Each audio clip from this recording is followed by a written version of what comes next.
Hello everyone, good morning. कैसे हैं आप लोग? स्वागत है आपका खान ग्लोबल स्टडीज के। आप लोगों ने वेब मोशन कंप्लीट कर लिया था। उससे रिलेटेड जो भी न्यूमेरिकल्स, जो भी सवाल आपके एग्जाम में बन सकते थे, उसे हम लोगों ने डिस्कस कर लिया था।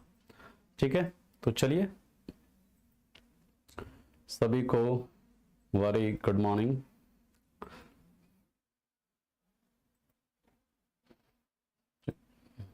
हेलो माही, शिल्पी, अलका, राजा, विकास, जितेंद्र, ज्ञान, निशार, पूनम, शिवानी, जोया, अरविंद, अर्जुन, राहुल, करिश्मा, पृथ्वी, नवल, अमृत, दुर्गेश, मिथिलेश, धर्मा। चलिए सभी लोग जुड़ चुके हैं, तो हम लोग स्टार्ट करते हैं आज के सेशन को और देखते हैं आज के इंपॉर्टेंट और महत्वपूर्ण कॉन्सेप्ट को। आज जो है, आज का सबसे हम लोग बात करेंगे साउंड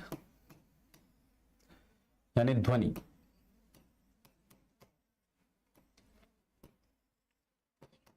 ध्वनि क्या होता है? सबसे पहले याद रखिएगा, यह एक अनुदैर्ध्य तरंग है, यानी कि it is a longitudinal wave. यह कैसा तरंग है? यह एक लॉन्गिट्यूडनल वेव है, यानी कि यह एक अनुदैर्ध्य तरंग है। दूसरा सवाल उठता है कि साउंड आखिर प्रोड्यूस कैसे होता है, साउंड आखिर ध्वनि उत्पन्न कैसे होता है। तो इसके प्रोडक्ट अगर हम बात करते हैं साउंड के प्रोडक्शन की, याद रखिएगा यह किसी पिंड में कंपन के कारण, या किसी पिंड में कंपन के कारण उत्पन्न होता है। It is produced due to vibration in any object. यानी कि जब तक किसी पिंड में वाइब्रेशन नहीं होगा, कंपन नहीं होगा, तब तक आपका साउंड प्रोड्यूस नहीं होगा। यानी कि साउंड जो प्रोड्यूस होता है वो कैसे? तो याद रखिएगा ये कंपन के कारण प्रोड्यूस होता है। किसी भी ऑब्जेक्ट में जब वाइब्रेशन होगा तो आपका साउंड प्रोड्यूस होगा, ध्वनि उत्पन्न होगा। और साउंड क्या है? तो आप लोग जानते हैं साउंड भी क्या है? It is a form of energy. यह भी ऊर्जा का एक रूप है। इसीलिए हम लोगों ने law of conservation of energy में पढ़ा भी था, ऊर्जा के संरक्षण के सिद्धांत में पढ़ा भी था। ये जो माइक्रोफोन होता है, ये जो माइक होता है, ये क्या करता है? ये साउंड एनर्जी को इलेक्ट्रिकल एनर्जी में कन्वर्ट करता है, यानी ध्वनि ऊर्जा को विद्युत ऊर्जा में कन्वर्ट करता है। और वहीं पर लाउड स्पीकर जो होता है वो जस्ट उसका उल्टा काम करता है, यानी कि वो इलेक्ट्रिकल एनर्जी को किसमें? साउंड एनर्जी में प्रोड्यूस करता है। लेकिन जो साउंड, जो वेव है ना, जो ध्वनि तरंग है, इसके फ्रीक्वेंसी के आधार पर, इसके आवृत्ति के आधार पर इसे तीन भागों में क्या किया जाता है? बांटा जाता है। तीन कैटेगरी में हम इसे क्या करते हैं? क्लासिफाई करते हैं। पहले आप इसे लिखिए, फिर हम लोग चलते हैं, बात करते हैं टाइप ऑफ साउंड वेव, यानी ध्वनि तरंगों के प्रकार। फटाफट इसे लिखिए। बिल्कुल नहीं होता है राहुल जी, साउंड जो है निर्वात में ट्रैवल नहीं करता है, वैक्यूम में साउंड आपका ट्रैवल नहीं करेगा, है ना? ठीक है, लिख लिया सभी ने? ओके, नाउ अब हम लोग बात करते हैं इसके आगे टाइप ऑफ साउंड वेव।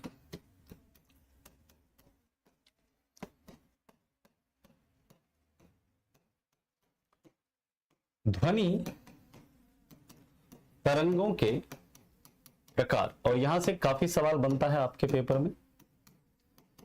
तो सबसे पहला जो साउंड वेव का टाइप है वो है, याद रखिएगा, जिसे हम कहते हैं इंफ्रासोनिक वेव या इंफ्रासोनिक साउंड। ऐसे कहते हैं अवश्रव्य ध्वनि तरंगे। याद रखिएगा ये जो अवश्रव्य ध्वनि तरंगे होती हैं, ठीक है, जिसे हम कहते हैं इंफ्रासोनिक साउंड वेव्स, इसकी फ्रीक्वेंसी यानी इसकी आवृत्ति 20 हर्ट्ज से कम होती है, यानी it's frequency is less than 20 hertz, यानी इसे आप ऐसे लिख सकते हो, इसकी फ्रीक्वेंसी जो होती है that is less than 20 hertz. इसका एग्जांपल क्या है? इसका एग्जांपल याद रखिएगा, अर्थक्वेक वेव्स या भूकंपीय तरंग। भूकंपीय तरंग जो होता है उसकी जो फ्रीक्वेंसी होती है that is less than 20 hertz. तो मेरा दो सवाल है आप लोगों से। सबसे पहला सवाल तो यह है कि भूकंप की तीव्रता को किससे मेजर किया जाता है, और दूसरा सवाल यह है कि जब भूकंप आता है, जब अर्थक्वेक आता है, तो उस समय हमारे एटमॉस्फेयर में कौन सी गैस मिलने लगती है। तो याद रखिएगा, जो भूकंप की तीव्रता है उसको मेजर करने के लिए एक यंत्र है सिस्मोग्राफ, और जिस स्केल पर मेजर किया जाता है वो कौन सा है? Richter scale. और याद रखिएगा, जब भूकंप आता है उस समय हमारे एटमॉस्फेयर में रेडॉन गैस मिलने लग जाती है, जिसका उपचार आप लोग जानते हैं कैंसर के इलाज में किया जाता है। लेकिन ये इंफ्रासोनिक वेव को क्या कोई सुन सकता है? ये जो इंफ्रासोनिक साउंड वेव है, क्या कोई इसे सुन सकता है? याद रखिएगा, यस, कुछ ऐसे जीव हैं जो कि इंफ्रासोनिक साउंड वेव को सुन सकते हैं। कौन कौन सुन सकता है? याद रखिएगा, कछुआ, टॉर्टॉइस, सांप, हाथी, कुत्ता, बिल्ली। कछुआ हो गया, सांप हो गया, हाथी, कुत्ता, बिल्ली। इसके बाद याद रखिएगा आपका आता है गैंडा, राइनोस, जिसको हम लोग क्या बोलते हैं? राइनो। और इसके बाद याद रखिएगा आपका वेल। जो वेल होता है ना, वेल, वो भी क्या कर सकता है? इस इंफ्रासोनिक साउंड वेव को क्या कर सकता है? सुन सकता है। ठीक है, तो याद रखेंगे कौन कौन सुनेगा? कछुआ, सांप, हाथी, कुत्ता, बिल्ली, गैंडा, वेल, ये सभी क्या कर सकता है? इस इंफ्रासोनिक साउंड वेव को सुन सकता है। क्लियर? सर, अगर कोई दो व्यक्ति आपस में बात कर रहे हैं, कोई अन्य व्यक्ति 40 किलोमीटर प्रति घंटा की चाल से जाता है, तो उन दोनों व्यक्ति की बात सुनाई नहीं देता है। अभी करेंगे अनुराग जी, इसके ऊपर चर्चा करेंगे। ठीक है, थोड़ा सा इंतजार करिए। ठीक है, यहां तक किसी को कोई दिक्कत?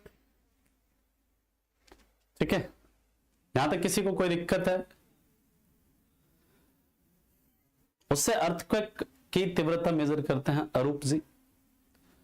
यहां तक लिख लीजिए सब लोग, फिर चलते हैं सेकंड वेव के ऊपर चलते हैं। ठीक है, ओके ना, अब हम लोग बात करते हैं सेकंड वेव जो है, second type of sound wave, उसका नाम है सोनिक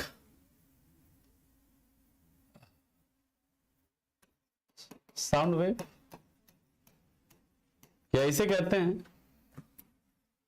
श्रव्य ध्वनि तरंगे। याद रखिएगा, इसकी फ्रीक्वेंसी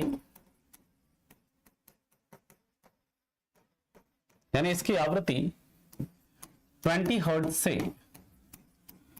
20,000 हर्ट्ज, या फिर इसी को हम लोग 20 किलो हर्ट्ज भी लिख सकते हैं, 20 किलो हर्ट्ज के बीच होती है। यानी कि जो इसकी फ्रीक्वेंसी होगी वो किसके बीच होगी? 20 हर्ट्ज से लेकर के 20 किलो हर्ट्ज के बीच होगी इसकी फ्रीक्वेंसी। और याद रखिएगा, मानव कान इस ध्वनि को सुन सकता है।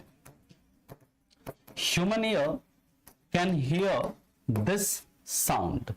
और जब कान की बात करते हैं, कान से आपको याद रखना है स्टडी ऑफ ईयर जो होता है वो होता है क्या? ओटोलॉजी। स्टडी ऑफ ईयर को क्या बोलते हैं हम लोग? ओटोलॉजी, यानी जो कान का अध्ययन होता है उसे ओटोलॉजी कहते हैं। अब थोड़ी सी बात आप ध्यान से सुनेंगे। जो ह्यूमन ईयर है किसी साउंड को कैसे सुनता है? स्नैक नहीं सुनता है, लेकिन स्नैक जो है ना, लेस देन 20 हर्ट्ज की जो फ्रीक्वेंसी है उसको वो सुन सकता है, सांप है ना। 20 हर्ट्ज से 20,000 हर्ट्ज के जो बीच की फ्रीक्वेंसी, जो नॉर्मल साउंड जो होता है उसे नहीं सुन सकता है ना। बात समझ में आ गई। इसे मनुष्य का कान जो है ना वो क्या कर सकता है, सुन सकता है। अब देखिए हम लोग बात करते हैं, आखिर थोड़ा सा प्रोसेस समझ लीजिए, आपने बायो में पढ़ा होगा कि कैसे ह्यूमन ईयर वर्क करता है, लेकिन थोड़ी सी बात हम करेंगे यहां पर कि हम किसी साउंड को कैसे सुनते हैं। ठीक, तो यहां पर ये जो कान का ये जो हिस्सा है ना, ये वाला जो हिस्सा है, इस हिस्से को क्या बोलते हैं हम लोग, पिन्ना बोलते हैं। ये पिन्ना क्या करता है, ये जो जितने भी हमारे आसपास के साउंड को ये क्या करेगा, कलेक्ट करेगा। और ये जो बीच में एक छिद्र सा होता है जिसे हम लोग क्या कहते हैं, ऑडिटरी कैनाल कहते हैं, है ना। और ये ऑडिटरी कैनाल के द्वारा ये साउंड वेव जो है वो हमारे मध्य कान तक पहुंचता है, मिडिल ईयर तक पहुंचता है। और मध्य कान में याद रखिएगा एक हिस्सा होता है जिसे हम लोग बोलते हैं कान का पर्दा, या फिर जिसे हम कहते हैं ईयर ड्रम, या फिर जिसे हम कहते हैं टिम्पैनिक मेम्ब्रेन। और ये जो कान का पर्दा या ईयर ड्रम या टिम्पैनिक मेम्ब्रेन है वो क्या करता है, वो हमारा जो मिडिल ईयर में जो साउंड पहुंचा है उसके एम्पलीट्यूड को, यानी जो उसका आयाम है उसको वो 22 टाइम्स इंक्रीज कर देता है, 22 गुना क्या कर देता है, बढ़ा देता है, जिसे हम ईयर ड्रम भी बोलते हैं। और फिर वो साउंड जो है वो हमारे इनर ईयर तक पहुंचता है, आंतरिक कान तक पहुंचता है। और याद रखिएगा जो आंतरिक कान है ना, उस आंतरिक कान में ऐसा क्वाइल टाइप का कुंडली के जैसा एक संरचना मिलता है इस तरह का, जो हमारा इंटरनल ईयर होता है, जिसको हम लोग क्या बोलते हैं, कॉकलिया कहते हैं। क्या बोलते हैं इसे, कॉकलिया। और ये कॉकलिया का क्या काम होता है, ये जो कॉकलिया होता है ये उस साउंड सिग्नल को, जो ध्वनि तरंग होती है ना, उसको विद्युत आवेग में, इलेक्ट्रिक इंपल्स में कन्वर्ट कर देगा।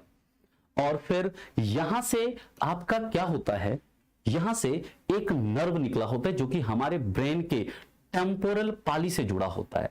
उस नर्व को क्या बोलते हैं, उस नर्व को हम लोग बोलते हैं एकॉस्टिक नर्व। क्या बोलते हैं उसे, एकॉस्टिक नर्व, है ना, एकॉस्टिक नर्व बोलते हैं। और ये एकॉस्टिक नर्व क्या करता है, जो हमारा साउंड होता है उसको कहां, ब्रेन के टेम्पोरल लोब तक पहुंचाता है। और फिर हमारे ब्रेन पर जो ये साउंड सिग्नल है वो कितने सेकंड के लिए रहता है, तो याद रखिएगा हमारे ब्रेन पर ये जो साउंड सिग्नल है, ये जो ध्वनि तरंग है, वो कितने सेकंड के लिए रहता है, फॉर 1/10 सेकंड, 1/10 सेकंड के लिए बस रहता है। ठीक है, बात समझ में आ गई। तो इतनी सी बात आपको पता होनी चाहिए। बाकी आपने बायो में डिटेल में पढ़ा होगा ईयर के बारे में कि मिडिल ईयर में हमारा ईयर बोन भी होता है, जिसे हम ईयर ऑसिकल कहते हैं, मैलियस, इनकस, स्टापीज, ये भी पढ़ा होगा कि स्टापीज सबसे छोटी हड्डी होती है। अब हम लोग बात करते हैं इसके आगे, अगले पॉइंट पर चलते हैं, third type of sound wave को देखते हैं। पहले यहां तक आप लोग लिखिए, फिर चलते हैं इसके आगे। फटाफट से लिखिए, फिर चलते हैं इसके आगे।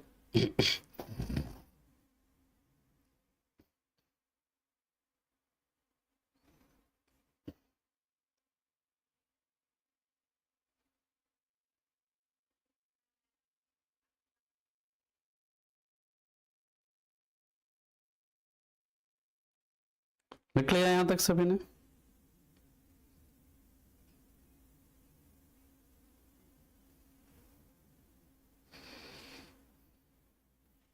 ठीक है, साउंड थोड़ा कम है, ओके, दिखवा लेते हैं साउंड में क्या दिक्कत है।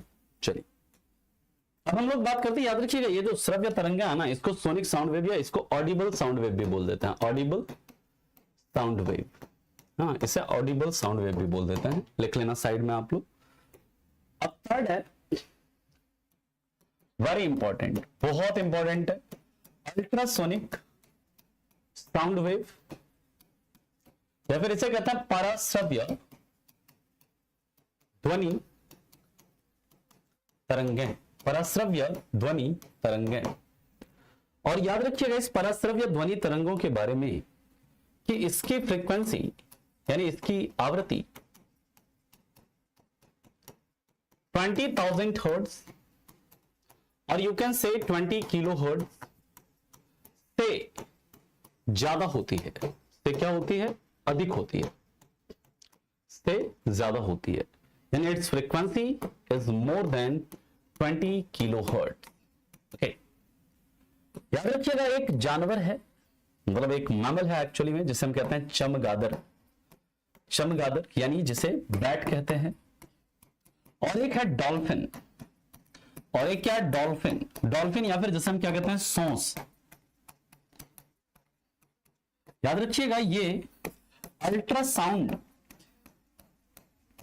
अल्ट्रासाउंड प्रोड्यूस करते हैं, यानी कि तरंग तरंगे क्या करते हैं, ये उत्पन्न करते हैं। और यहीं से आपको याद रखना है चमगादड़। आप लोगों से एक्चुअली सवाल है, देखते हैं किसे किसे पता है ये। चमगादड़ का अध्ययन क्या कहलाता है, आप लोग ये बताओ। चमगादड़ भी याद रखिएगा एक स्तनपायी है, और डॉल्फिन भी क्या आपका एक स्तनपायी है ना। चमगादड़ पक्षी नहीं है ना। अगर आपने पढ़ा है कहीं पर पक्षी है तो गलत पढ़ा है, उसे आप सही कर लीजिएगा। चमगादड़ क्या है, एक स्तनपायी है, एक मैमल है ना। डॉल्फिन भी क्या है, एक आपका स्तनपायी है। और यहां से याद रखिएगा बहुत इंपॉर्टेंट पॉइंट है, नेशनल डॉल्फिन रिसर्च इंस्टीट्यूट ये कहां पर है, ये है पटना में। कहां पर है, पटना में। और चमगादड़ जो है इसका अध्ययन क्या कहलाता है, चमगादड़ का अध्ययन याद रखिएगा कहलाता है कायरोटेरोलॉजी।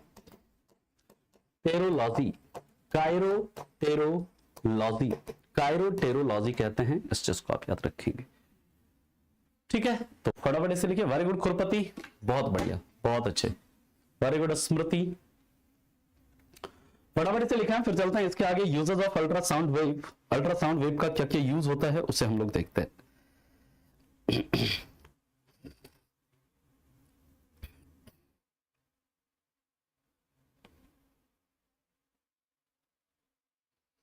फटाफट लिखो इससे।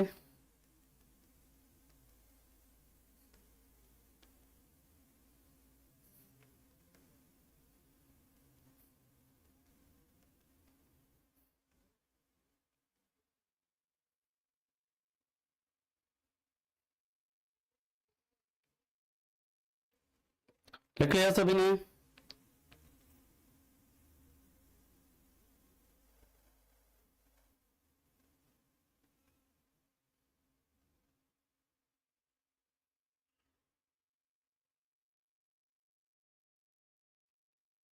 Can I move?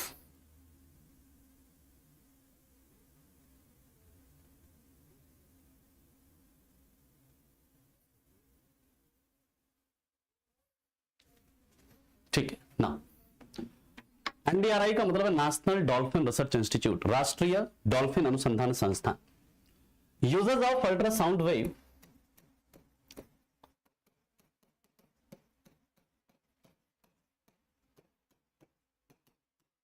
या फिर पराश्रव्य तरंगों के उपयोग। तो सबसे पहला याद रखिएगा इसका जो यूज होता है, फर्स्ट यूज लिखना है सोनार में। सोनार में, ये सोनार जो है, इस सोनार का क्या मतलब है, सोनार का मतलब है साउंड नेविगेशन एंड रेंजिंग। इसका कोई हिंदी नहीं है, आपको इसका फुल फॉर्म क्या करना है, अंग्रेजी में ही याद रखना है, साउंड नेविगेशन एंड रेंजिंग। दूसरा याद रखना, जो आपका सोनार है इससे क्या करते हैं, इससे समुद्र के अंदर किसी वस्तु की दूरी का पता लगाते हैं। इससे समुद्र के अंदर किसी वस्तु की दूरी का पता लगाते हैं, है ना। और मेरा फिर से सवाल है दो आप लोगों से। सबसे पहला सवाल तो यह है कि समुद्र की गहराई को किस यंत्र से मेजर किया जाता है। दूसरा सवाल है कि समुद्र का जो नीला रंग होता है वो किसके कारण होता है। फटाफट आप लोग इसका उत्तर देंगे। इसके बाद की बात करते हैं, इसका दूसरा यूज कहां पर होता है। दूसरा यूज होता है अल्ट्रासोनोग्राफी में। अल्ट्रासोनोग्राफी, देखो एक होता है सीटी स्कैन, उसमें किसका यूज हो रहा है, एक्सरे का। एक होता है आपका एमआरआई, जो होता है एमआरआई, उसमें किसका होता है, मैग्नेटिक फील्ड का यूज होता है, जिसे हम लोग बोलते हैं मैग्नेटिक रेजोनेंस इमेजिंग। एक होता अल्ट्रासाउंड, कराते होंगे आप लोग भी, जैसे पेट का अल्ट्रासाउंड होता है खास करके, है ना, जिसमें कि देखते हैं कि हमारा किडनी बराबर है कि नहीं, लीवर का साइज ठीक है नहीं, गॉल ब्लैडर का साइज सही है कि नहीं है, पित्ताशय वगैरह सब ठीक है कि नहीं। जो अल्ट्रासाउंड होता है ना, वो अल्ट्रासाउंड जो होता है उसमें किसका, इसी अल्ट्रासाउंड का यूज होता है, जिसे हम लोग अल्ट्रासोनोग्राफी बोलते हैं। और याद रखिएगा जो दो सवाल मैंने पूछा, समुद्र की गहराई को फादोमीटर से मेजर करते हैं, और समुद्र का नीला रंग किसके कारण होता है। याद रखिएगा समुद्र का नीला रंग वो होता है किसके कारण, तो प्रकाश के प्रकीर्णन के कारण, स्कैटरिंग ऑफ लाइट के कारण। और यहीं से अगर आपको वन लाइनर में एक पॉइंट लिखना है, आप लिख सकते हैं, भारतीय समुद्र विज्ञान संस्थान कहां पर है, इंडियन मैरीटाइम, भारतीय समुद्र विज्ञान अनुसंधान संस्थान या इंडियन इंस्टीट्यूट ऑफ ओशियनोग्राफी, किधर है कोई बता सकता है। इंडियन इंस्टीट्यूट ऑफ ओशियनोग्राफी कहां पर है। याद रखिएगा इसका यूज कहां पर होता है, थर्ड यूज याद रखिएगा इकोकार्डियोग्राफी में, इकोकार्डियोग्राफी में, इकोकार्डियोग्राफी में। और इसे क्या बोलते हैं, 2D इको भी बोलते हैं, इसे शॉर्ट फॉर्म में क्या बोलते हैं, 2D इको। तो ये क्या है, इकोकार्डियोग्राफी, है ना। अब कोई बच्चा दिल्ली बोल रहा है, कोई बच्चा गोवा, कोई कुछ बोल रहा है, कोई बंबई लेके चला जा रहा है। तो याद रखिएगा इंडियन इंस्टीट्यूट ऑफ ओशियनोग्राफी ये किधर है, गोवा में है ना। और जो वर्ल्ड मैरीटाइम ऑर्गेनाइजेशन जो है, विश्व समुद्र विज्ञान संगठन, वो कहां पर है, वर्ल्ड मैरीटाइम ऑर्गेनाइजेशन। तो याद रखिएगा विश्व समुद्र विज्ञान संगठन जो वो आपका लंदन में है, लंदन। ये सब रेलवे का फेवरेट टॉपिक है, रेलवे यहां से खूब सवाल पूछता है, खास करके एनटीपीसी, ग्रुप डी, इन सब में। याद रखिएगा इसके बाद चौथा इकोकार्डियोग्राफी क्या होता है, आपको यह समझना है, जो आपका हार्ट है, हृदय, हार्ट में करंट का प्रॉपर फ्लो हो रहा है या नहीं हो रहा है ना। हार्ट में करंट का प्रॉपर फ्लो हो रहा है या नहीं हो रहा, उसके लिए क्या करता है, इलेक्ट्रोकार्डियोग्राफी करते हैं, ईसीजी। ईसीजी से क्या पता चलता है कि हमारे हार्ट में करंट का प्रॉपर फ्लो हो रहा है कि नहीं हो रहा है, ठीक है। लेकिन जो हमारा हार्ट है, हार्ट के जो मतलब हृदय के अंदर जो हमारे आलिंद हैं, जो निलय है, जो वाल्व हैं, वो सब प्रॉपर फंक्शन कर रहा है या नहीं कर रहा है, उसका पता कैसे लगाते हैं, उसके लिए किया जाता है इकोकार्डियोग्राफी। उसके लिए क्या होता है, इकोकार्डियोग्राफी होता है। और उसमें भी किसका यूज होता है, अल्ट्रासाउंड का यूज होता है। उसमें क्या करते हैं, कई अगर किसी ने कराया होगा तो आपको पता भी होगा, आपका यहाँ पर जो हार्ट के ऊपर ना एक लेप लगाता है, उसके बाद जो मशीन होता है ना, उससे यहाँ टच करेंगे तो वो पूरा इमेज आपका दिखता है कि हमारे हार्ट के प्रॉपर सभी वॉल्व प्रॉपर काम कर रहे हैं कि नहीं कर रहे हैं, हमारा हार्ट का सभी जो आलिंद है वो उसका साइज सही है कि नहीं है, जो निलय है उसका साइज सही है कि नहीं है। वो कैसे पता चलता है, वो आपका इकोकार्डियोग्राफी से पता चलता है। ठीक है, बात समझ में आ गई, क्लियर। और चौथा याद रखिएगा, चौथा इसका यूज होता है किडनी के स्टोन को, किडनी के स्टोन को छोटे छोटे कणों में तोड़ने में, जो किडनी में ना आपका स्टोन हो जाता है, पथरी हो जाता है किडनी में। और आपको ये वन लाइनर में लिख लीजिएगा, किडनी में जो स्टोन होता है ना, वो किसके कारण होता है, तो कैल्शियम ऑक्सलेट के कारण होता है। ये कैल्शियम ऑक्सलेट होता है, इसके कारण आपका किसका, किडनी में स्टोन होता है ना। और इस किडनी के स्टोन को छोटे छोटे बारीक कणों में तोड़ने में क्या करता है, ये हेल्प करता है कौन, आपका अल्ट्रासाउंड। ठीक है, अल्ट्रासाउंड जो है किडनी को छोटे छोटे, किडनी के स्टोन को छोटे छोटे कणों में तोड़ने में भी क्या करता है, मदद करता है। और किडनी में स्टोन किसके कारण होता है, कैल्शियम ऑक्सलेट के कारण। तो मेरा एक सवाल और भी है आप लोगों से, आप ये बता सकते हैं कौन सा एलिमेंट, कौन सा तत्व हमारी किडनी के स्टोन को रिमूव करने में हेल्प करता है, कौन सा तत्व हमारे किडनी के स्टोन को रिमूव करने में हेल्प करता है, कोई बता सकता है। फटाफट इसे लिखिए, फिर चलते हैं इसके आगे। और ये जो किडनी के स्टोन को छोटे छोटे कणों में तोड़ने का जो प्रोसेस होता है ना सर, याद रखिएगा, किडनी के स्टोन को छोटे छोटे कणों में जो तोड़ने का जो प्रोसेस होता है उसे बोलते हैं लिथोट्रिप्सी। लिथोट्रिप्सी बोलते हैं इसको, लिथोट्रिप्सी। आपसे पूछ सकता है व्हाट इज लिथोट्रिप्सी। लिथोट्रिप्सी क्या होता है, आपका किडनी के स्टोन को छोटे छोटे कणों में तोड़ना, उसी को लिथोट्रिप्सी भी बोलते हैं। ठीक है, वाटर, अरे नहीं, है ना। कोबाल्ट 60 नहीं, कोबाल्ट 60 का यूज तो कैंसर के ट्रीटमेंट में होता है ना। ठीक है, एसिटिक एसिड नहीं, है ना। चलिए कोई बात नहीं है, याद रखिएगा वही तत्व हेल्प करता है जो हमारे क्लोरोफिल में मौजूद होता है। अब आपको उत्तर पता चल गया। हाँ जी, वही तत्व हेल्प करता है जो कि पत्तियों के क्लोरोफिल में मौजूद होता है। कौन मौजूद होता है? मैग्नीशियम। Good, very good. याद रखिएगा मैग्नीशियम नामक जो तत्व है वो किडनी के स्टोन को रिमूव करने में क्या करता है? हेल्प करता है। और देखो एक क्या है ना, एक इंडोस्कोपी होता है। इंडोस्कोपी, इंडोस्कोपी से क्या करते हैं? पेट के अंदर जांच वगैरह करते हैं, पेट वगैरह का चेक करते हैं, गॉल ब्लैडर वगैरह को चेक करते हैं। इंडोस्कोपी जो होता है वो किस सिद्धांत पर काम करता है? इंडोस्कोपी याद रखिएगा प्रकाश के पूर्ण आंतरिक परावर्तन के सिद्धांत पर काम करता है। इंडोस्कोप जो होता है या इंडोस्कोपी जो होता है वो total internal reflection of light के सिद्धांत पर काम करता है ना।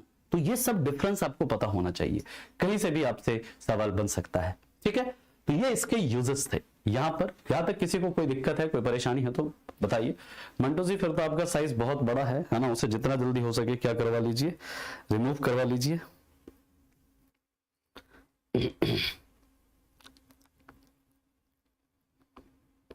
चलिए अब इसके बाद हम लोग बात करते हैं speed of sound wave.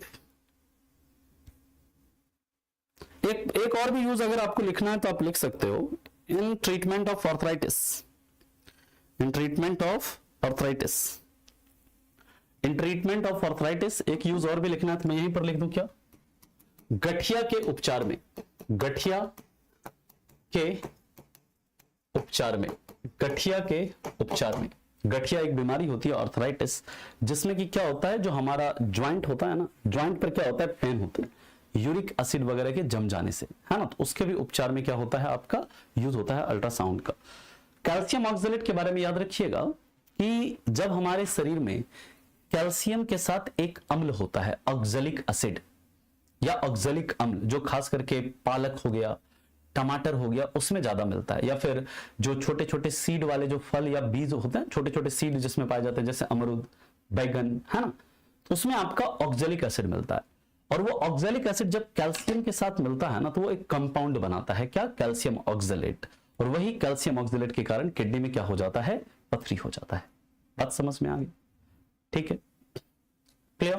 Kidney में स्टोन किसके कारण होता है? तो याद रखिएगा इस कैल्शियम ऑक्सलेट के कारण होता है। गठिया का मतलब होता है आर्थराइटिस। आर्थराइटिस में क्या होता है? हमारे बोन ज्वाइंट पर पेन होने लगता है। आर्थराइटिस के कई प्रकार हैं। आर्थराइटिस का एक टाइप है गाउट, एक टाइप है रूमेटॉइड, एक टाइप है ऑस्टियो। सबके होने के कारण अलग अलग हैं। एक में क्या होता है, हमारे ज्वाइंट पर जो साइनोवियल मेम्ब्रेन होता है उसमें सूजन आ जाता है। एक में क्या होता है, हमारे बोन ज्वाइंट पर यूरिक एसिड जम जाता है। और एक में क्या होता है, बोन ज्वाइंट पर जो एक होता है उपास्थि, उपास्थि या फिर जिसे बोलते हैं कार्टिलेज, वो कार्टिलेज क्या होता है? टूटने लग जाता है। सबके अलग अलग प्रकार हैं, क्लियर? बात समझ में आ गई? नहीं खाना चाहिए, देखिए खाना तो चाहिए, लेकिन मतलब क्या है ना कि वही कि अगर ज्यादा मतलब खाते हैं प्रॉपर, अगर वो नहीं हो उसका, हाँ, तो फिर उसके कारण आपका ये हो सकता है। ठीक है, बात समझ में आ गई?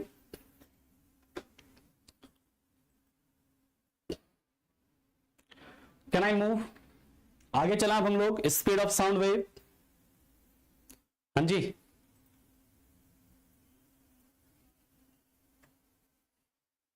चलिए 2 नंबर अल्ट्रासोनोग्राफी नहीं समझे? अरे वो मतलब शरीर के जांच में ना जो अल्ट्रासाउंड नहीं होता है, डॉक्टर साहब लिखता है ना कि जाइए पेट का अल्ट्रासाउंड करा के आइए, जाइए यहाँ का अल्ट्रासाउंड करा के, जिसमें कि जो हमारे बॉडी के ऑर्गन्स हैं उसका प्रॉपर इमेज उसमें आता है। ठीक है ना, उसी को बोलते हैं क्या? अल्ट्रासाउंड बोलते हैं। हाँ, तो अल्ट्रासाउंड उसी को मतलब क्या कहते हैं? नॉर्मली अल्ट्रासोनोग्राफी कहा जाता है।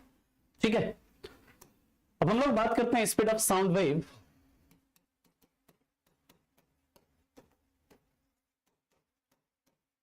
ये बहुत इंपॉर्टेंट है, बहुत ज्यादा महत्वपूर्ण है। ध्वनि तरंगों, ध्वनि तरंग की चाल।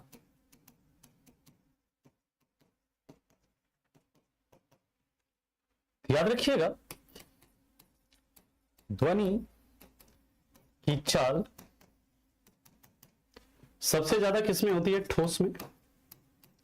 इसके बाद द्रव में, और सबसे कम किसमें होती है? गैस में। स्पीड ऑफ साउंड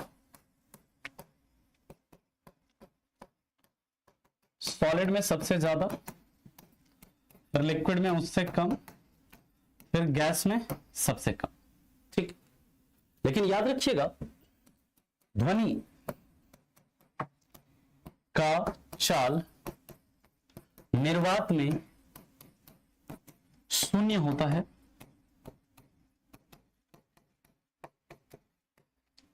यानी कि sound, speed of sound in vacuum is 0, क्योंकि साउंड एक कैसा वेव है? लॉन्गिट्यूडनल वेव है, साउंड एक मैकेनिकल वेव है, तो साउंड इसलिए वैक्यूम में ट्रैवल नहीं कर सकता है ना। लेकिन अगर आपसे पूछा जाए किसी मीडियम में, ठोस हो, द्रव हो, गैस हो, उसमें क्या इसकी चाल कितनी होती है? तो ठोस में क्या होता है आपका? ठोस में आपका सबसे अधिक होगा, द्रव में उससे कम, गैस में मतलब सबसे कम। और लेकिन वैक्यूम जो होता है, निर्वात में जो होता है, इसकी चाल क्या होती है? शून्य होती है, क्योंकि एक यांत्रिक तरंग है, इसको प्रोपगेशन के लिए किसकी जरूरत होती है? मीडियम की जरूरत होती है। वैक्यूम का मतलब कि जहां पर जिसमें कोई मीडियम नहीं है, ठीक है ना। और जो एक बालक है पूछ रहा है सर 25 तक लाइट कंप्लीट हो जाएगा? देखिए 25 तक लाइट कंप्लीट नहीं होगा आपका, जो कंप्लीट होगा ये बाय एंड ऑफ आपका, अभी चल रहा है ना दिसंबर के एंड तक में आपका लाइट कंप्लीट हो जाएगा, है ना। 25 तक हाँ लाइट हम लोग स्टार्ट कर लेंगे, मिरर वगैरह तक हम लोग कर लेंगे, है ना। निर्वात का मतलब वैक्यूम होता है जहां पर कोई मीडियम नहीं है ना। आगे बात समझ में। अब इसके बाद देखिए साउंड की स्पीड ऑफ साउंड अलग अलग टेम्परेचर पर साउंड की स्पीड क्या होती है? तो याद रखिएगा एट 0 डिग्री सेल्सियस इसकी स्पीड जो होती है दैट इज 332 मीटर पर सेकेंड। एट 20 डिग्री सेल्सियस जो इसकी स्पीड होती है 343 मीटर पर सेकेंड। ठीक है, 343 मीटर पर सेकेंड या 344 मीटर पर सेकेंड, है ना। तो पहले आप इसे लिखो, फिर अगर आपसे पूछा जाए एट 40 डिग्री सेल्सियस इसकी जो स्पीड होती है दैट इज 354 मीटर पर सेकेंड। ये लगभग इसके बराबर होती है नॉर्मली, लेकिन याद रखिए अगर आपसे स्पीड ऑफ साउंड पूछा जाए ना, सामान्यतः अगर आपसे पूछा जाए साउंड की स्पीड कितनी होती है तो आपको याद रखना है 332 मीटर पर सेकेंड होता है। ठीक है, आगे बात समझ में। निर्वात का मतलब होता है सालनी, जहां पर कोई भी मीडियम नहीं है, ना तो सॉलिड है, ना लिक्विड है, ना गैस है, कुछ भी नहीं है। वाक्य में कोई मीडियम वहां पर प्रेजेंट नहीं है, तो वहां पर साउंड आपका ट्रैवल नहीं करेगा। आगे बात समझ में। ठीक है, तो लिख लीजिए इसे। एट 20 डिग्री सेल्सियस मैंने लिखा है 343 मीटर पर सेकेंड, और एट 40 डिग्री सेल्सियस लिखा है 354 मीटर पर सेकेंड। तो फटाफट इसे लिखो, फिर चलते हैं इसके आगे। अब अलग अलग उसमें साउंड की स्पीड कितनी होती है उसे हम लोग देखते हैं।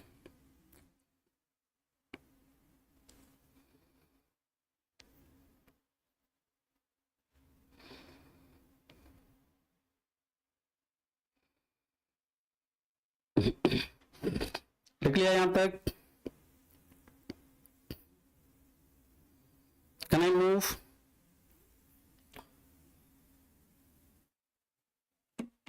सर वो डिग्री वाला कुछ समझ नहीं आया, डिग्री वाला कहां पर मैंने कुछ लिखा है? अच्छा ये 40 डिग्री सेल्सियस, अरे मैंने लिखा है टेम्परेचर कि 0 डिग्री सेल्सियस टेम्परेचर पर, 0 डिग्री सेल्सियस तापमान पर जो स्पीड है 332 मीटर पर सेकंड होगा। 20 डिग्री सेल्सियस टेम्परेचर पर 343 मीटर पर सेकंड होगा। 40 डिग्री सेल्सियस टेम्परेचर पर 354 मीटर पर सेकंड होगा, है ना। ये टेम्परेचर पर लिखा है, कई बार पूछ देता है अलग अलग उससे। अब देखिए अलग अलग मीडियम में, अलग अलग माध्यम में ध्वनि की चाल मैं यहां पर लिख रहा हूं, जो जो आपको वो याद रखना है। पहला याद रखिएगा हाइड्रोजन, और मेरा सवाल भी है हाइड्रोजन को किसने खोजा आप लोग ये बताओ। 1269 मीटर पर सेकेंड। दूसरा याद रखेंगे हीलियम, हीलियम के बारे में आपको याद रखना है, हीलियम सबसे हल्की इनर्ट गैस है, इसमें 965 मीटर पर सेकेंड। तीसरा याद रखिएगा लेड, लेड यानी सीसा, और लेड का एक इंपॉर्टेंट अयस्क है याद रखना जिसका नाम है गैलेना, गैलेना, है ना। और हाइड्रोजन को किसने खोजा है? Henry Cavendish. लेड में कितना होता है? 1210 मीटर पर सेकेंड। इसके बाद याद रखना एल्यूमिनियम, और एल्यूमिनियम के बारे में याद रखिएगा, इसका एक काफी इंपॉर्टेंट अयस्क है जिसका नाम है बॉक्साइट। और हमारे अर्थ क्रस्ट में, हमारे भूपर पट्टी में सबसे ज्यादा मात्रा में मिलने वाली धातु कौन सी है? एल्यूमिनियम। ये कितना है इसका? इसमें कितना है? 6420 मीटर पर सेकेंड। और याद रखिएगा एल्यूमिनियम में ही सबसे ज्यादा होती है स्पीड। किसकी? साउंड की स्पीड सबसे ज्यादा किसमें? एल्यूमिनियम में। इसके बाद याद रखना है पांचवा, एल्यूमिनियम के बाद आपका स्टील। स्टील यानी इस्पात। स्टील में कितना आता है? 5940 मीटर पर सेकेंड। इसके बाद याद रखना है नॉर्मल वाटर, सामान्य वाटर में, सामान्य पानी में, नॉर्मल वाटर में,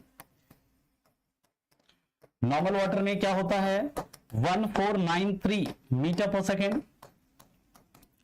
इसके बाद याद रखना समुद्री जल में, सी वाटर में, समुद्री जल में कितना आता है? 1533 मीटर पर सेकेंड। ये सब पूछता है आपसे पेपर में, अलग अलग एग्जाम में आपसे ये सब डाटा पूछता है। तो ये सब आपको जितना आपको लिखा है बस इतना आपको याद रखना है। फटाफट से लिखिए, फिर चलते हैं इसके आगे।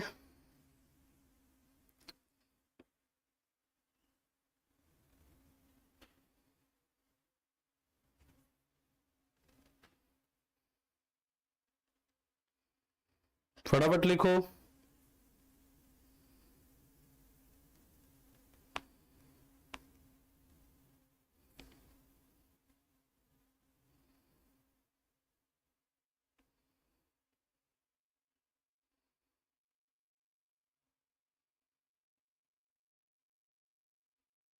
लिख लिया?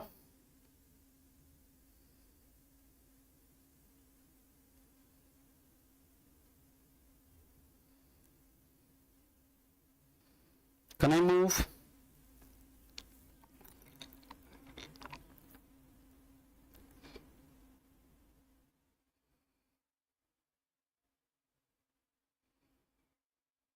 आगे चलें।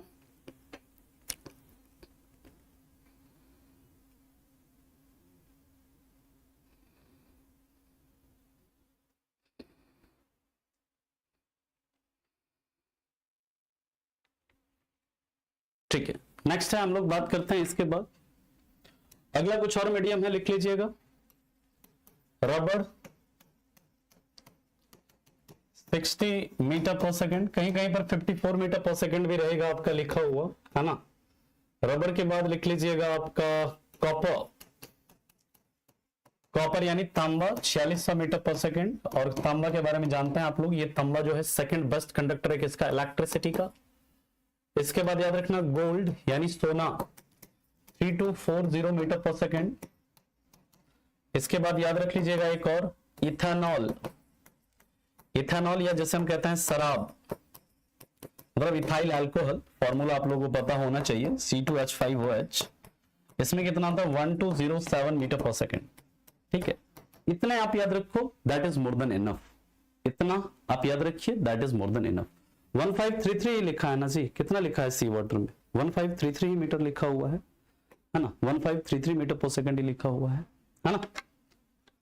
चलिए इसके बाद हम लोग चलते हैं इसके आगे। हाँ, इन सबसे क्वेश्चन बनेगा, सबसे प्रीवियस ईयर का क्वेश्चन देखिए, ये सी वाटर वाला, नॉर्मल वाटर वाला कई बार पूछा है आपके पेपर में। ठीक है, कहीं के पर देखो अलग अलग जगह पर आपको कहीं 1531 मिल जाएगा, लेकिन 1533 आपको याद रखना है। कहीं पर कुछ मिलेगा डिफरेंट, उसमें डिफरेंट बुक में डिफरेंट दिया जाएगा। जितना डाटा जो लिखा गया है एनसीईआरटी का डाटा है आप उसे लिख लो। और कहीं पर एक दो मतलब अगर इधर उधर भी होता है ना, तो जैसे आपसे क्वेश्चन में रहेगा तो 153132 के आसपास एक ही ऑप्शन रहेगा उसमें। ठीक है, बात आ गई समझ में। अब हम लोग बात करते हैं साउंड की स्पीड को प्रभावित करने वाले कारक। क्वेश्चन करेंगे कल, हम लोग क्वेश्चन करेंगे किससे रिलेटेड किस किस तरह के सवाल बनेंगे, वो हम लोग कल डिस्कस करेंगे।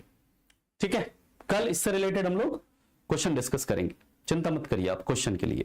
आप लोग बाकी कोई भी देखो, कोई भी पीवाईक्यू का अपना बुक उठाओ, कोई भी पीवाईक्यू का बुक लीजिए, मैं किसी भी पर्टिकुलर उसका नहीं बोल सकता, मैं नहीं बताऊंगा कि कौन सा पर्टिकुलर, हर बुक मतलब ठीक है। पीवाईक्यू का कोई भी आप बुक उठाइए और उससे आप क्या करिए, क्वेश्चन करना शुरू करिए, कोई भी बुक, ठीक है। सुपरसोनिक वेव क्या होता है सब डिस्कस करेंगे, जस्ट वेट, है ना। अब हम लोग बात करते हैं इसके आगे, अगले पॉइंट पर चलते हैं। स्पीड ऑफ साउंड, ध्वनि की चाल को प्रभावित करने वाले कारक, ध्वनि की चाल को प्रभावित करने वाले कारक, ध्वनि की चाल को प्रभावित करने वाले कारक, फैक्टर्स अफेक्टिंग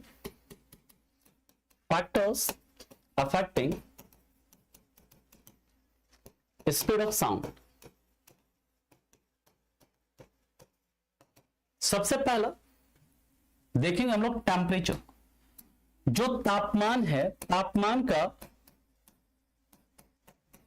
साउंड की स्पीड पर क्या प्रभाव पड़ता है। याद रखिएगा, ध्वनि की चाल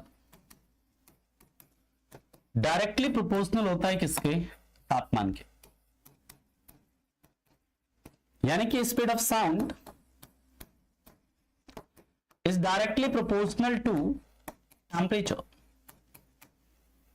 इसका मतलब क्या है सर, अगर आप टेम्परेचर इंक्रीज करोगे, अगर आप तापमान को बढ़ाओगे, स्पीड ऑफ साउंड भी क्या होगा, यानी कि साउंड की स्पीड भी क्या होगी, इंक्रीज होगी। अगर आप टेम्परेचर को घटाओगे, स्पीड ऑफ साउंड भी क्या होगा,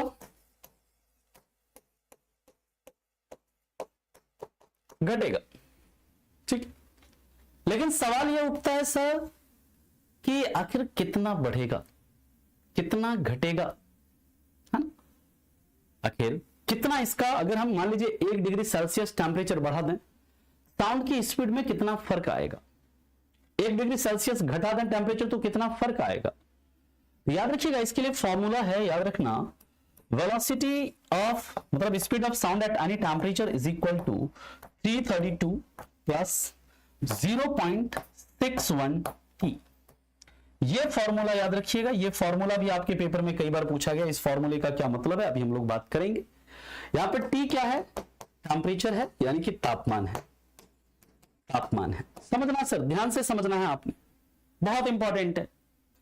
याद रखिएगा कि यानी आपको अभी समझना है, लिखने के लिए मैं समय दूंगा। मान लीजिए कि आपको अगर 100 डिग्री सेल्सियस पर, एट 100 डिग्री सेल्सियस अगर आपको स्पीड ऑफ साउंड निकालना है, 100 डिग्री सेल्सियस पर अगर आपको स्पीड ऑफ साउंड निकालना है तो कैसे निकालेंगे। हमारे पास फॉर्मूला है Vt इज इक्वल टू क्या, 332 प्लस 0.61 t। निकालो, 332 प्लस 0.61 इंटू 100 कर दो,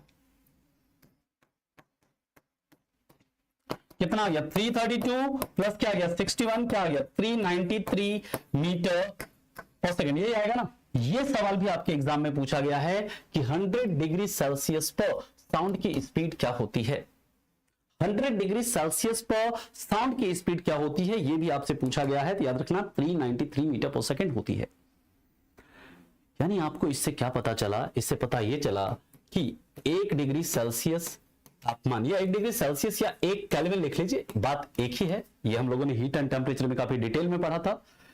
1 डिग्री सेल्सियस या 1 केल्विन तापमान बढ़ाने पर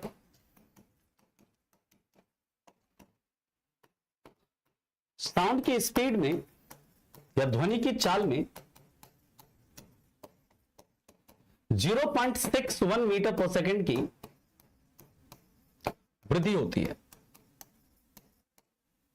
और यह सवाल भी मल्टीपल टाइम आपके रेलवे के डिफरेंट एग्जाम में पूछा गया, बहुत इंपॉर्टेंट, याद रखना पड़ेगा, डेफिनेटली याद रखना पड़ेगा इसे। यानी कि आप 1 डिग्री सेल्सियस अगर टेम्परेचर या 1 केल्विन तापमान बढ़ाओगे तो साउंड की स्पीड में कितनी इंक्रीज होगी, तो याद रखिएगा 0.61 मीटर पर सेकेंड इंक्रीज होगी। बाय इंक्रीजिंग टेम्परेचर, बाय मतलब इंक्रीजिंग, इफ वी इंक्रीज, ऐसे लिख लीजिए, if we increase temperature by 1 degree Celsius और 1 Kelvin, then speed of sound is increased by 0.61 meter per second. Then speed of sound is increased by 0.61 meter per second. याद करना है उसके लिए देखो, जिसको भी फॉर्मूला वगैरह याद नहीं होता ना, सबसे आसान तरीका है, सबसे आसान तरीका मैं आपको बता रहा हूं। फॉर्मूले का क्या करिए, टेबल बना, जो जो फॉर्मूला आपको याद नहीं रहता उसको एक कॉपी में लिख लो, मतलब एक बढ़िया सा कॉपी ले लो, मतलब पेज ले लो, उस पेज में लिख लो, उसका फोटो खींच लो। फोटो खींच के अपने मोबाइल में क्या लगा लो, उसका मोबाइल में आपका जो होता है ना स्क्रीन में, क्या बोलते हैं उसको, स्क्रीन वाला जो वो लगाते हैं, जो कि मोबाइल खोलते हैं दिखता है आपको हमेशा, वो है ना, मोबाइल में आप लगा लीजिए उसको, और बार बार मोबाइल देखेंगे आपको वो दिखता रहेगा। 5 दिन 1 वीक लगा कर रखिए, डेली देखेंगे आप, 1 वीक में कम से कम आप उसे 100 बार देखेंगे, छप जाएगा वो इमेज आपके दिमाग में, याद रह जाएगा। कोई भी चीज अगर आपको याद नहीं होता तो ऐसे आप याद कर सकते हो, है ना। मुझे भी जब मेरा पहले क्या, जब मैं प्रिपरेशन करता था, मुझे हिस्ट्री के जो इवेंट्स होते थे ना, battle something battle, this battle, battle of Plassey, battle of ये वंडीवास, है ना, ये संधि कब हुआ, तो मैं क्या करता था, उसको लिख लेता था और फोटो खींच के अपने इमेज में लगा देता था, और जब भी बैठा रहता था, जब भी फ्री, देख लिया एक बार, 2 मिनट लगता था देखने में, देख लिया, ऐसा करके सारा वो याद हो जाता था। ठीक, तो 200 डिग्री पर निकाल लो 200 डिग्री पर निकाल लो आप। यहां पर क्या करना है, टेम्परेचर की जगह पर 200 डिग्री कर लो, 200 से गुना कर दो, जितना आएगा उतना निकाल लीजिए आप, है ना। बात समझ में आ गई, सभी ने लिख लिया, यहां तक किसी को कोई दिक्कत। अब हम लोग इसके आगे चलेंगे, अगले पॉइंट पर मूव करेंगे। यहां तक किसी को कोई दिक्कत है बताओ।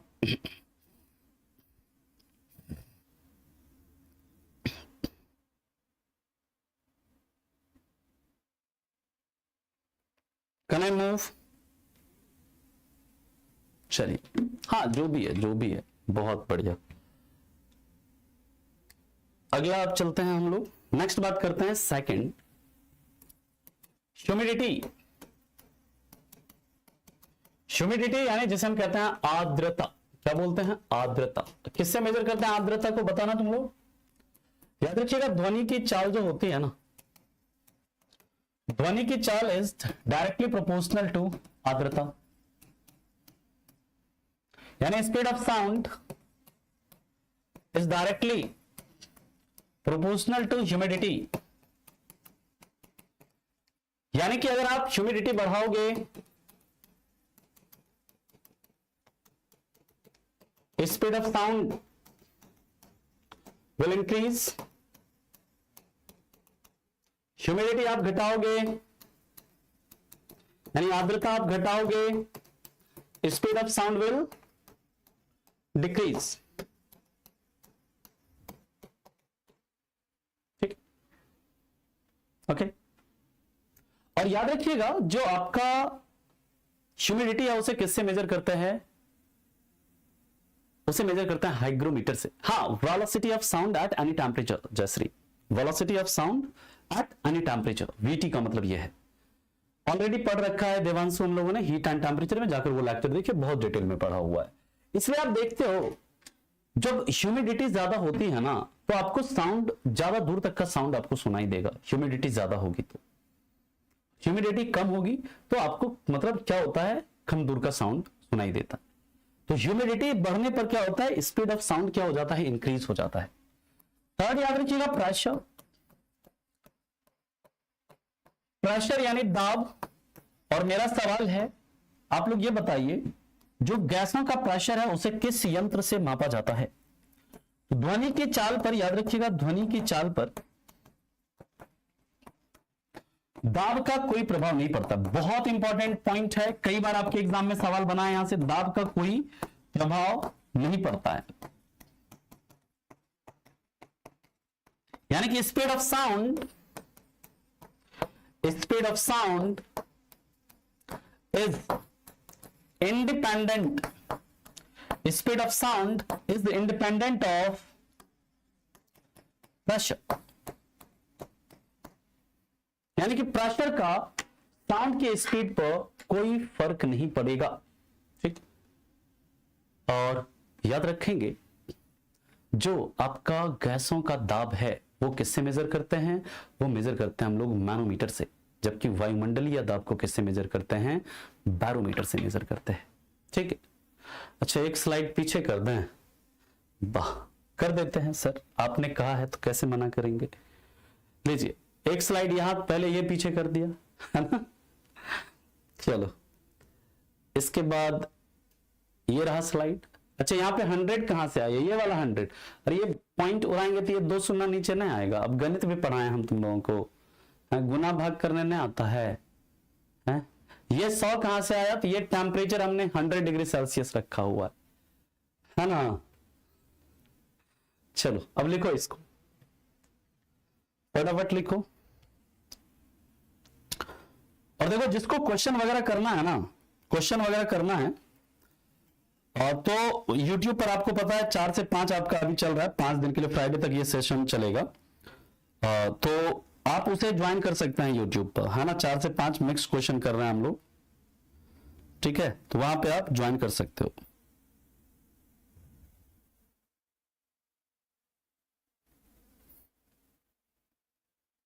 आगे बात समझ में आए?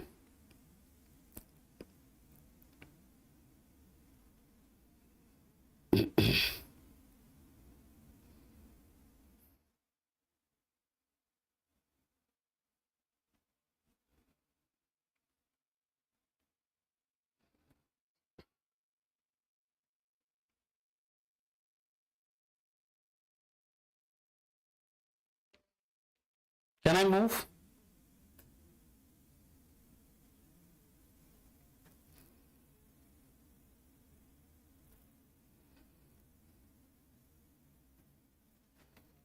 चलिए, प्रोपोर्शनल का मतलब कि जैसे जिस अनुपात में बढ़ाएंगे उसी अनुपात में बढ़ेगा, ठीक है। Sir if sound does not travel vacuum so why, थोड़ा सा ऊपर करिएगा इसको, क्या है क्वेश्चन। 100 में कितने की वृद्धि होगी? 100 में कितने की वृद्धि होगी? 100 में 61 मीटर पर सेकंड की वृद्धि होगी। If sound does not travel in vacuum so why it does not depend on pressure, why it does not depend on pressure. अरे प्रेशर देखो, किसी का प्रेशर आप बढ़ा दो, प्रेशर घटा दो, स्पीड ऑफ साउंड का उस पर कोई फर्क नहीं पड़ेगा। Sound, speed of sound temperature से प्रभावित होता है, उसका डेंसिटी से प्रभावित होगा, है ना, इलास्टिसिटी से प्रभावित होता है ना, और आपका ह्यूमिडिटी से प्रभावित होता है। प्रेशर बढ़े घटे उससे कोई मतलब नहीं है, ठीक है। चलिए इसके बाद की बात करते हैं, चौथा है, चौथा डेंसिटी यानी घनत्व। और मेरा सवाल है आप लोगों से, घनत्व को किस यंत्र से मेजर किया जाता है, आप लोग ये बताइए। तो speed of sound is directly proportional to density, है ना, यानी कि ध्वनि की चाल यह समानुपाती होता है। डायरेक्टली प्रोपोर्शनल का मतलब समानुपाती होता है, जिस अनुपात में आप बढ़ाओगे उसी अनुपात में ये भी बढ़ेगा। घनत्व के क्या होता है? समानुपाती होता है, यानी कि आप डेंसिटी बढ़ाओगे, स्पीड ऑफ साउंड क्या होगा? बढ़ेगा।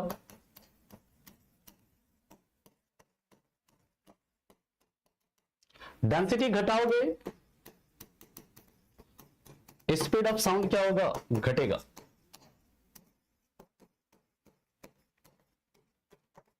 ठीक है, और इसके बाद पांचवा आता है इलास्टिसिटी, या जैसे हम कहते हैं प्रत्यास्थता। और याद रखिएगा speed of sound is directly proportional to elasticity, यानी कि ध्वनि की चाल वो समानुपाती होता है किसके? प्रत्यास्थता के। मतलब कि ये बढ़ाएंगे तो वो बढ़ेगा, ये घटाएंगे तो घटेगा, ठीक है। साउंड का ताप हम किससे मापते हैं? साउंड का ताप नहीं, किसी मीडियम का ताप टेम्परेचर मापा जाता है थर्मोमीटर से, ठीक है। Pycnometer, very good very good, बिल्कुल आपने सही बताया है, पिक्नोमीटर से मेजर किया जाता है। फटाफट से लिखिए, फिर चलते हैं इसके आगे, अगले पॉइंट पर मूव करेंगे हम लोग। मतलब आज तो अब इतना ही रखेंगे।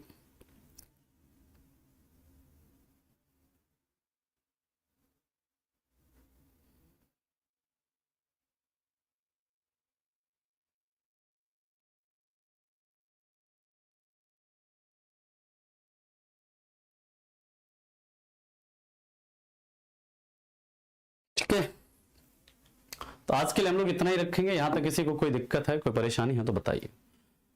हाँ देखिए, कोई फ्लूइड है, फ्लूइड की डेंसिटी जो है ना, कोई मतलब द्रव जो है उसका घनत्व तो हम लोग मेजर करते हैं किससे, हाइड्रोमीटर से। लेकिन जो नॉर्मल जो डेंसिटी होता है किससे मेजर करते हैं हम लोग, पिकोनोमीटर से मेजर करते हैं। ठीक है, चलिए तो अभी के लिए इतना ही रखेंगे। कल हम लोग इसके आगे चलेंगे। साउंड की जो प्रॉपर्टीज है, कल की क्लास बहुत ज्यादा इंपॉर्टेंट, यानी कल की क्लास जो है साउंड की सबसे इंपॉर्टेंट क्लास है। और कल हम लोग डिस्कस करेंगे कुछ सवाल को भी इससे रिलेटेड, साउंड से रिलेटेड जो क्वेश्चन है उसे भी हम लोग डिस्कस करेंगे। और किसी को अगर क्वेश्चन की प्रैक्टिस करनी है तो आप ईवाईटी पर 4 से 5 जुड़ सकते हैं। कहां पर, केजीएस रेलवे एग्जाम पर, जहां पर हम खास करके फिजिक्स, केमिस्ट्री, बायो तीनों के मिक्स क्वेश्चन हम लोग वहां पर कर रहे हैं। और वहां पर खास करके आपको बता दूं, वहां पर मैक्सिमम जो क्वेश्चन कर रहे हैं वो पीवाईक्यू है। रेलवे के डिफरेंट एग्जाम के क्या है, प्रीवियस ईयर के क्वेश्चन है। साउंड में कंपन क्यों होता है सर प्लीज? साउंड देखिए, साउंड तभी प्रोड्यूस होगा ना जब क्या है, साउंड क्या है, एक वेव है ना। और वेव की एक प्रॉपर्टी होती है कि उसमें क्या होगा, फ्रीक्वेंसी होगा। अगर फ्रीक्वेंसी अगर होगा ही नहीं, अगर वहां पर कोई आवृत्ति ही नहीं होगी, कोई कंपन ही नहीं होगा, तो साउंड आपका प्रोड्यूस, साउंड सुना ही नहीं देगा। हाइड्रोजन की खोज करी थी किसने, हेनरी कैवेंडिश ने। वन लाइनर आप लोगों को मिल जाएगा, मैं वन लाइनर पर काम कर रहा हूं थोड़ा, वन लाइनर आपको दे दिया जाएगा, है ना। आज का पीडीएफ मिल जाएगा आपको ना, डेली ही पीडीएफ मिल जाता है। हीलियम की खोज किसने की थी, लोकेयर ने। ठीक है सर जी, वाईटी पर चैप्टर वाइज होता है? नहीं, चैप्टर वाइज नहीं होता है, ये मिक्स क्वेश्चन। अभी टेक्नीशियन का पेपर है ना, तो उसके लिए क्वेश्चन मतलब 5 दिन के लिए सेशन चल रहा है। मंडे से स्टार्ट हुआ, फ्राइडे तक वो चलेगा, फिर अभी यूट्यूब पर फिर 4-5 दिन के लिए ही वो। ठीक है, ठीक है, चलिए।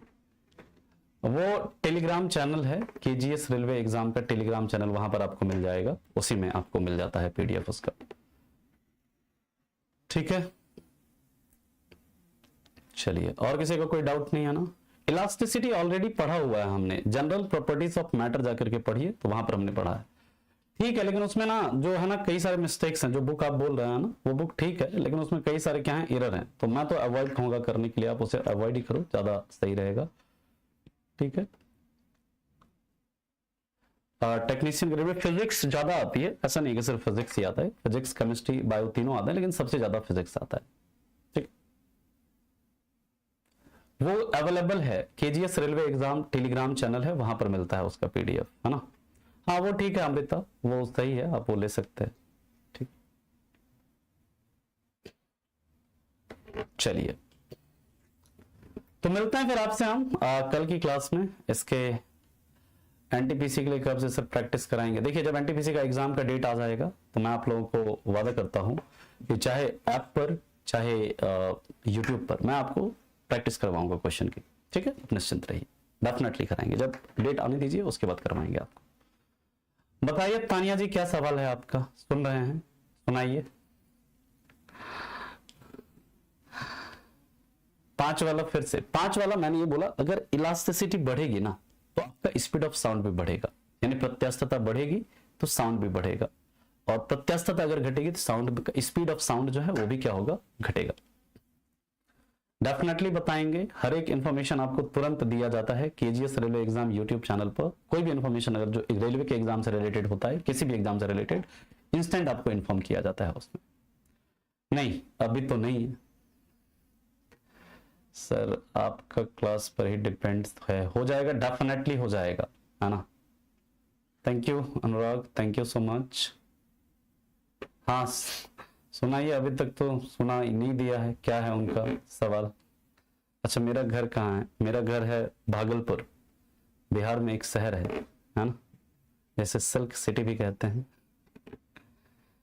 हाँ डेफिनेटली राधिका जी, कोई भी वनडे एग्जाम हो जाएगा आपका। कैटेगरी कैसे चेक करें? केमिस्ट्री फिजिक्स के बाद शुरू होगी।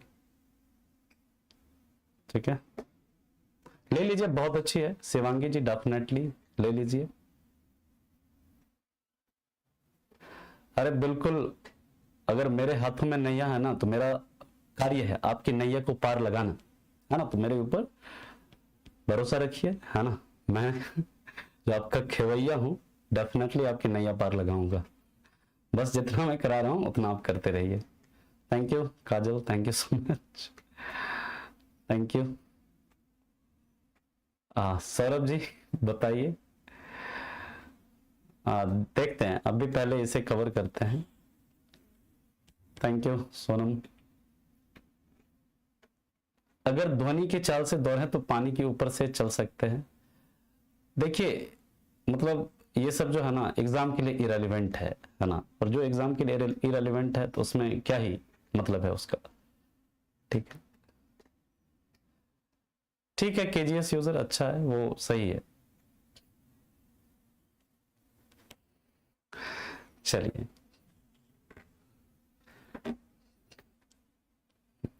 ओके, ठीक है, 53.67 है, चांसेस हैं। चलो ठीक है, ठीक है।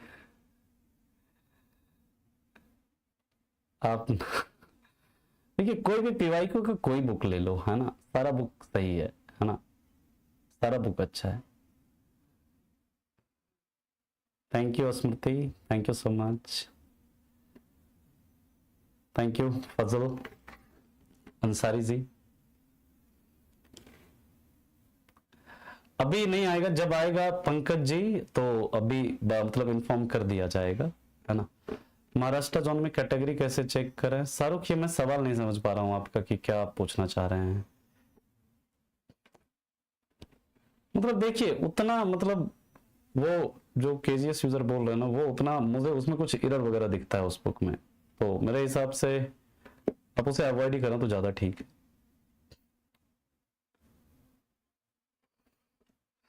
Thank you. एनटीपीसी में अराउंड मान लीजिए 70-75 आपका टारगेट होना चाहिए, 75 के आसपास का है ना एनटीपीसी में। ठीक है, चलिए अब मिलते हैं आपसे कल की क्लास में है ना, इसके आगे के टॉपिक के साथ है ना। पीआरएसएस से भी हो जाएगा आपका जब भी एग्जाम होगा। देखिए कोई भी आप वनडे एग्जाम देते हैं ना, नॉर्मल वनडे एग्जाम जो होता है सभी में आपका फिजिक्स केमिस्ट्री कवर हो जाएगा, चिंता मत करिए। क्वेश्चन उसके लिए ना आप पीवाईक्यू देख लिया करो और नोट्स मिला लिया करो, डेफिनेटली होगा। ठीक है, thank you so much, bye bye, take care and have a good day. Thank you.